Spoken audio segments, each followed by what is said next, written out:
So President Joe Biden's pro-union gimmick, and it is a gimmick.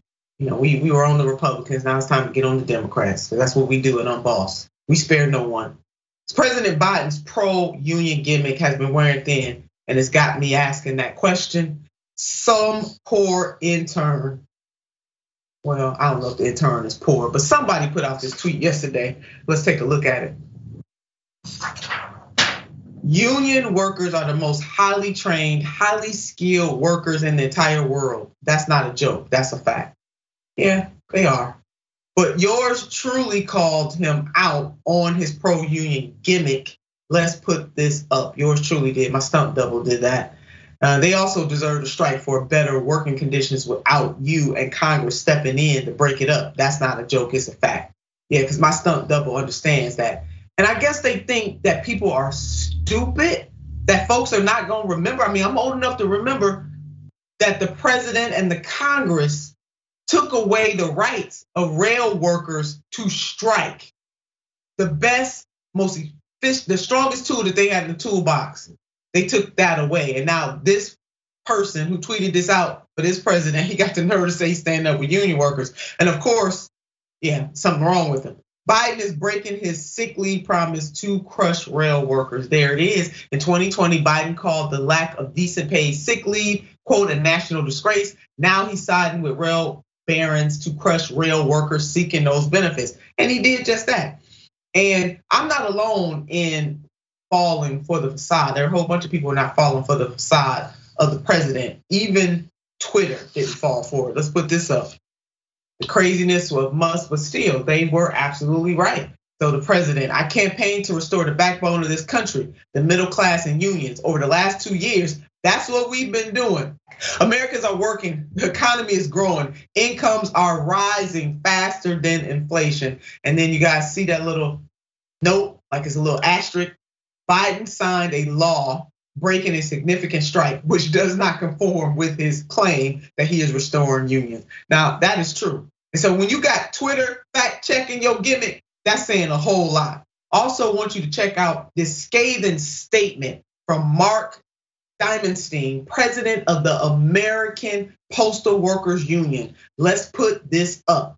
Many labor leaders claim that Joe Biden is the most pro-union president. While we appreciate that President Biden has expressed pro-union sentiments, strengthened the NLRB, nominated a pro-union Secretary of Labor, and signed the historic Postal Service Reform Act, the labor struggle in rail was a fundamental test of which side are you on?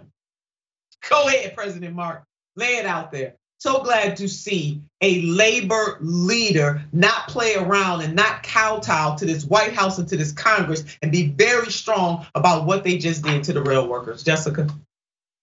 Yeah, honestly, we don't need sentiments from the Biden administration. We need action, because sentiments don't put food on the table for working people that are trying to feed their families that are going hungry. And for the president to say that we have a good economy right now, it's so absurd, because the data shows that we have a recession of the have-nots. The haves are doing quite well. We're seeing airlines, do great. They bounce back after the pandemic. That is the upper middle class who can afford to travel. Everyday working people are spending less money at places like Walmart, only buying the essentials. Walmart has seen an increase in their customer base because people can afford to shop at higher end grocery stores. So really, when you dig into the data, it's pretty clear that the majority of people are not doing well. We're seeing spending down during the holiday season from 2021 dramatically. Theft is up, car repossessions are up. The data points to a real recession for the have-nots. And we don't have a government that's going to regulate big businesses when they're exploiting workers. Striking and withholding their labor so that they get a fair contract is all they have. And so to take that away when you're not standing up against the exploitation to start with is absolutely ridiculous. It's authoritarian to have the government have that much say over the corporate contracts for the working people. It's just disgusting. Yeah, it is. And had Trump done something like that, the neoliberals will be losing their minds. But because they got doing it, they got mum to say. Right is right and wrong is wrong, no matter who's engaging in it. And if we are true to the cause, then we will stand up and speak out. Minister Malcolm X once said, I'm for truth no matter who is for or who is against. I'm paraphrasing him, but baby, that's how I'm rolling too. This president failed the rail workers. This Congress failed the rail workers. And let us remind folks of the grilling that Jake Tapper gave to Pete Buttigieg. What does it mean to press the case if you're not willing to like actually go to these billionaires and say, how on earth can you sleep at night not letting your railway workers have paid sick leave, which is just like that. I mean, that's not an extravagant benefit, paid sick leave. You get sick, you get to take a few days off. They don't have that. So I guess these lofty aspirations are one thing, but I didn't hear any language coming from the administration saying these rail companies need to get serious about offering basic benefits like paid sick leave.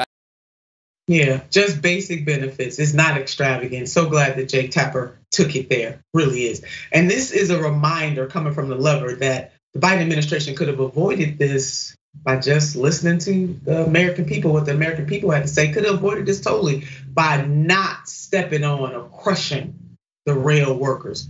Dems could have helped rail workers by absolutely doing nothing. Written by David Sirota of The Lever.